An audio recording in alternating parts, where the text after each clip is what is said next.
સુરત શહેરમાં કાયદો અને વ્યવસ્થા જાળવવા ડિંડોલી પોલીસ એક્શન મોડમાં જોવા મળી રહી છે। પેટ્રોલિંગ દરમિયાન શહેરમાં ચપ્પુ જેવા તીક્ષ્ણ હથિયાર સાથે ફરતા એક શખ્સને ઝડપી લઈ પોલીસે કાયદેસરની કાર્યવાહી હાથ ધરી છે।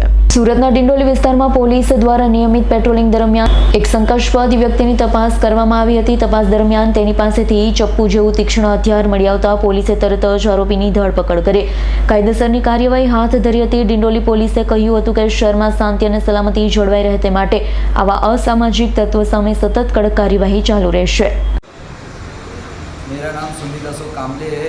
मैं कैलाश नगर में रहता हूँ और 2-3 साल पहले मैं मर्डर में पकड़ाया था। अभी मैं चाकू लेके पकड़ाया हूँ तो मेरी गलती हुई, सॉरी। अभी दोबारा मैं ऐसा कभी काम नहीं करूँगा। ब्यूरो रिपोर्ट S9 न्यूज़ सूरत। અમારી તમામ માહિતીથી અપડેટ રહેવા માટે જોડાયેલા રહો S9 ન્યૂઝ સાથે।